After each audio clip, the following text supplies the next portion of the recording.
everyone, and welcome to Daily Newspaper Analysis, which is brought to you by LawSikho. So today we have three articles for our discussion. The first one is from the Hindu newspaper, which is titled as Green Hydrogen, a New Ally for a Zero Carbon Future. So in this article, we will understand as to what is the green hydrogen and how it can be a very efficient energy resource that is very much environmental friendly as well. The second article is again from the Hindu, which is titled as Detecting Fragile X Syndrome, which means basically talks about one of the genetical diseases called as Fragile X. So what is it and what are the symptoms and how is it into news again will be discussed here. And the third article is from the Indian Express, which is titled as The Future of Food. So this article talks about that how the food fortification and the security of food at the international forum can actually help in the achievement of the Sustainable Development Goals of the United Nations. So this newspaper analysis is presented by me. My name is Sheva Khan. I am a law graduate and I have completed my law degree from Uttaranchal University with a gold medal in my batch. I have been a national debater and a public speaker, and at LawSikho here I'm working as the current affairs expert and manager for current affairs vertical. If you wish to connect with me, you can find me on my Twitter and LinkedIn handles. Both of them are available in the description box below. Let's see what is the multiple choice question from yesterday's discussion. The power to identify socially and educationally backward classes lies with, your options are the governor, state, center, or all of the above. You can put down your answer in the comment section below.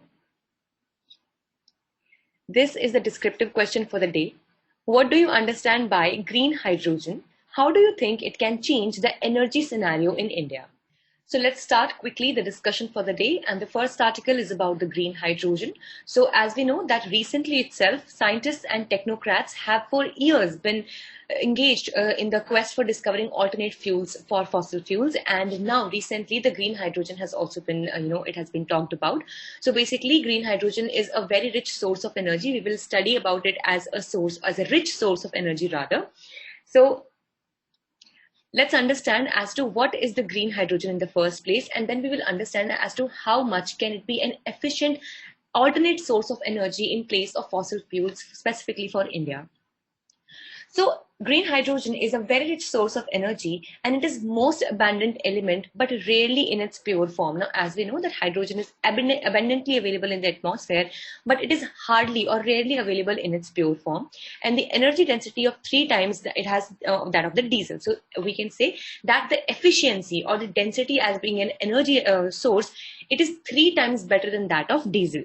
But here are also some of the challenges that are attached with the extraction or maybe the procurement of the hydrogen as an energy resource. Firstly, to compress or liquefy the liquid hydrogen at a stable minus 253 degrees Celsius, that's, yes, exactly, it's very, not easy to achieve, and making its proper use exorbitant cost. So basically what happens is that if we want to bring it into actual use, so the cost of making it or procuring it is very, very high. Then further, the production cost also, which is the prime obstacle for before we try to use hydrogen as an alternate source of energy. So as per the International Renewable Energy Agency, the cost is to be around approximately $1.5 per kg by 2030. So which is actually huge, and that is why a lot of people, the general people, the common people, they might not be able to afford it as a source of energy. So the International Energy Agency forecasts that the additional power demand to be of around 25 to 30% by 2040.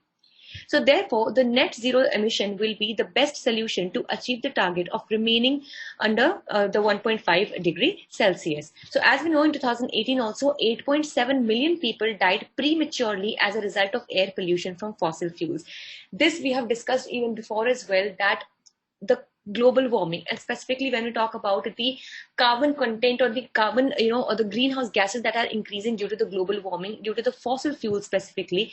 So this causes huge air pollution in the environment, due to which lot of people die prematurely. And as per the data according to be available in 2018, 8.7 million people died prematurely as a result of air pollution from fossil fuels. So if we talk particularly about India, India is the world's 4th largest energy consuming country after China, US and the European Union, as per the International Atomic Energy International Energy Agency, and it will soon become the third largest by the year 2030. Now, this particularly shows that definitely the demand that we Indians, have for the energy, it is going to significantly increase and increase only with the coming time. And that is why it would definitely make much more sense that we are able to have at least some feasible alternate sources of energy, maybe like green hydrogen, but yet again, we will need to make it quite pocket friendly. Then, the Indian Railways have announced that the country's first experiment of a hydrogen fuel cell technology based train by retrofitting an existing diesel engine that will run under the Northern Railway on an 89-kilometer stretch between Sonipat and Jind. So the project will ensure diesel savings and also prevent the emission of 0.72 kilotons of particulate matter and 11.12 kilotons of carbon per year. So let's see that how this experiment turns out in the coming times, and depending on that, the future needs of the energy and the future alternatives shall be discussed. So let's discuss the second article for the day, which talks about fragile egg syndrome. So in 2017, a man in Delhi was tested positive for the fragile egg syndrome, which is caused by changes in a gene called FMR1. So let's talk about this syndrome in a bit detail. So in 1991, the mutation of this particular syndrome was discovered and named as FRAXA, which is FRAXA, by three American geneticists, and their names were Ben Ostra, David Nelson, and Stephen Warren. So basically, they found that it was the leading inherited cause of autism globally. So we might say that the autism, the problem of autistic children that we have globally. So one of the leading inherited cause of autism is this particular gene or this particular mutation. So 2019 review paper of Advanced Center for Evidence-Based Child Health established by the IMER Chandigarh under the ICMR said that there is an under-recognition of the genetic disorder due to delay in diagnosis at young age and lack of uniform application of the validated, accessible and affordable diagnostic tools. So here are two problems that have been addressed or that have been pointed out in this analysis. Firstly, that there is a problem or a lack of recognition, basically, which we would call as the early diagnosis. So first of all, this particular gene mutation or this particular a problem firstly is not being recognized or not being diagnosed at the earlier age or the young age. And the second thing is that even when it is diagnosed, so we have lack of accessible and affordable diagnostic tools in that recognition. So that is why what happens is that it becomes practically very difficult to recognize these kinds of diseases. So as per the Centers for Disease Control and Prevention, 1 in 7,000 males and 1 in 11,000 females are affected with this particular syndrome.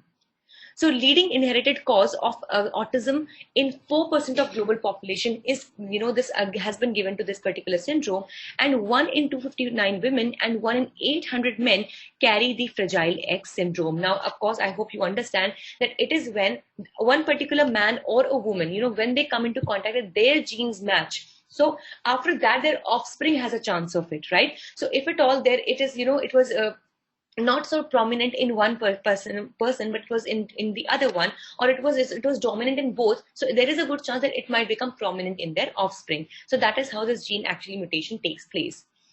So let's talk about the timely detection. So the simplest tool is the DNA test.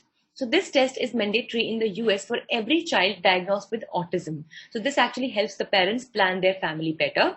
And in India, the doctors often fail to appropriately guide women who have fertility issues, late pregnancies, or who opt for IVF with donor eggs or donate embryo for surrogacy. And that is why DNA test should be made quite much a mandatory procedure in India as well if we need to get into the early diagnosis of this particular disorder. So this article also talks about a way forward, and it says that the experts suggest inclusion of a detailed chapter of this particular fragile X syndrome in the MBBS curriculum, because nowadays this problem might be ever increasing, and that is why it would make definitely much more sense that the newer doctors who are coming to this entire workforce, they have better idea and they are well read about this particular syndrome. So this year, the Government of India has introduced the National Policy for Rare Diseases Act, under which this is also considered. So here are a few symptoms that might be attached to the fragile X syndrome. So these are referred to as the common physical features, like there could be a hollow chest, there could be joint laxity, there could be scoliosis, macroorchidism, there could be large ears, long face, then there could be prominent broad forehead, prominent jaw, then it might be crowding, high arched palate. So there could be a lot of features that could be attached to these this particular syndrome. With this, let's discuss the last and final article for the day, which talks about the future of food. So the United Nations Secretary General will convene the Food System Summit, which aims for a transformation of global food systems in order to achieve the Sustainable Development Goals by 2030. Now, as we know that the SDG number 2 targets zero hunger, and that is why it is very much important that we pay a lot of attention at the international level also to make sure that all the people in this world have the access to this basic thing that we have as food. So let's talk about the food system and the SDGs. So the actions to achieve the objectives on Food System Summit have been taken to ensure access to safe and nutritious food for all, shift to sustainable consumption patterns. By sustainable consumption patterns, we mean also to fulfill another sustainable development goal, which talks about the sustainable cities and communities, and definitely sustainable consumption of food also is a very important thing, so that we waste least of it and that we can use the most of it. Thirdly, boost nature positive production, and this is actually for the equitable livelihood, and build resilience to vulnerabilities, shocks and stress as well in the times of crisis, maybe war, etc.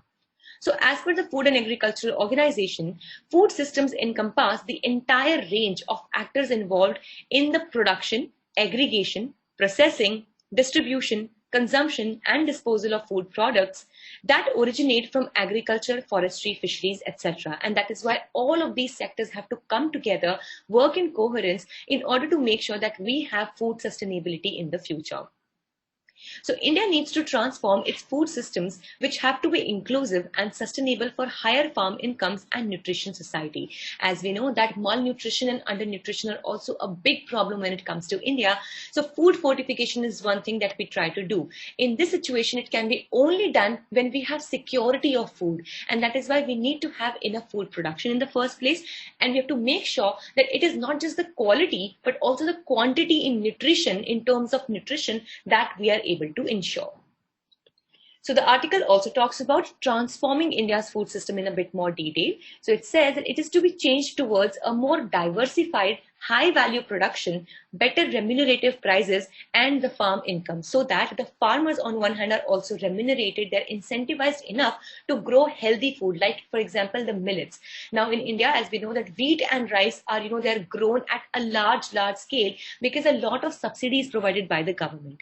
On the other hand, there are other excellent sources of food which are called as the superfoods, like the millets, but they are not grown at such an extensive rate. Even a lot of pulses, because the kind of subsidy is not provided, and even for pulses, if it is provided, it is not up to the level as it is for the wheat and rice. And that is why we need to remunerate, we need to incentivize the farmers to produce quality food, and so that this food can be used for the nutritional purposes as well. So it must be inclusive of women and small farmers, be nutrition sensitive, environment friendly and sustainable. So if at all we need to cover, or we need to fulfill all or mostly all interrelated sustainable development goals here, we need to make sure that we strike the right amount of balance over here. We say that it should be inclusive of the women and small farmers, which basically talks about an inclusive society, and also the gender equality, which is basically the sustainable goal number 5. Then when we talk about having it being nutrition sensitive, then definitely it is about the zero hunger in the first place. Then we also talk about the other kind of better growth of the society at large as well. Then when we talk about that it should be environment friendly, so definitely it would fulfill various other kinds of sustainable development goals, and specifically hitting sustainable goal number 13, which is the climate action, because a lot of these fumes and the other things, they the stubble burning and all these things, these cause a lot of air pollution, which are ultimately a big source of basically the environmental pollution and the environmental degradation. And finally, we need to have it sustainable, so that we have good amount of the sustainability in terms of consumption, and there is least wastage of food. So it should provide special support public goods links to import and output markets to small farmers, and we should resolve the hunger and malnutrition issue as well. And schemes like midday meals are one kind of excellent schemes.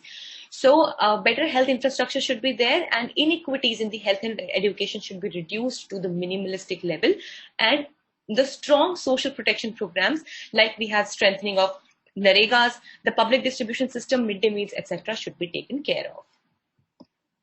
So this was all for the day. We hope it was a good and informative session for you all. Thank you so much for staying tuned with us. Do not forget to miss out, do not forget to catch the podcast for the same discussion, which is available on Spotify, Google, Anchor, as well as Apple Podcast. Also, if you wish to download the PDF of these slides, or you want to avail other kind of study material, be it the current affairs material or static notes, you can definitely participate in our Telegram channel. The link to this channel is available in the description box below, or you can simply scan this QR code that you can see on your screens right now.